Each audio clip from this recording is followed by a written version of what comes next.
They did the same thing at President Kennedy's funeral almost 60 years ago. Were you here then? Right where you're standing, darling, Nana said, wiping her eyes with a handkerchief. I remember it like it was yesterday, just as tragic as today. I wasn't alive when JFK was president, but Nana had told me that it had been a time of great hope in the country because of its young leader, and that hearing of his assassination had felt like a kick in the gut. I'd felt the same way when Bree called me to say that Katharine Grant had collapsed in the Oval Office and died at age 47, leaving behind a husband, twin 10-year-old daughters, and a stunned and grieving nation. President Grant had been among the rarest of creatures in American politics, someone who actually managed to bring opposing sides together for the benefit of the country, and she'd done it by sheer force of her empathetic personality, her piercing brilliance, and her self-deprecating wit. A former U.S. Senator from Texas, Grant had won the White House in a landslide, and there'd been a real feeling of optimism in the country, a belief that the gridlock had ended, that politicians on both sides of the aisle were finally going to put their differences aside and work for the common good. And they had, for 368 days. 72 hours after celebrating her first year in office, President Grant had been meeting with her military advisors when she suddenly complained of dizziness and seemed confused, then fell to the floor behind her desk. She died within moments. Her doctors were stunned. The late president had been in top physical condition, and she had passed a rigorous physical exam with flying colors not 2 months before. But the pathologists at Bethesda Naval Hospital said that Grant had succumbed to a fast-growing tumor that had enveloped her internal carotid artery, essentially interrupting the blood flow to most of her brain. No one could have saved her. So there was a real sense of shared loss and broken hope the morning of her funeral. As her cortege approached us, the mourners on both sides of Constitution Avenue turned sadly quiet.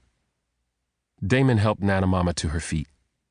Bree and I came to attention, and I had to fight against the emotion that built in my throat as Grant's coffin rolled by and the black riderless horse pranced and reared in the bitter cold air. But what really hit me was the sight of the limousine that trailed the black horse. I couldn't see them, but I knew that the late president's husband and daughters were inside. I remembered how I'd felt when my first wife died tragically, leaving me lost, angry, and alone with a baby boy to care for. Those were the worst days of my life, when I thought I'd never be right again. My heart broke for the first family as they passed. I blinked back tears watching the drum corps march by, eyes straight ahead, the cadence of the funeral beat never wavering. "Can we go now?" Ali asked. "I can't feel my knees." "Not before we all hold hands and say a prayer for our country and that good woman's soul," Nana Mama said, and she held her mittened hands out to us.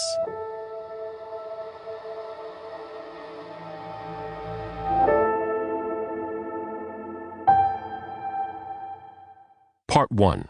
5 days later. Chapter 1. Snow fell as Sean Lawler slipped into a narrow alley in Georgetown. A ruddy-skinned man with a salt-and-pepper beard and unruly hair. Lawler was dressed in dark clothes, gloves, and a snap-brimmed cap with the air flaps down.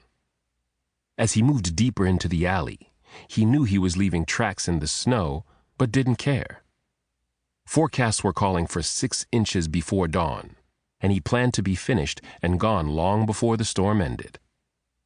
Lawler padded to the rear gate of a beautiful old brick townhouse that faced 35th Street. After a long, slow look around, he climbed the gate and crossed a small terrace to a door he'd picked earlier in the evening after bypassing the alarm system.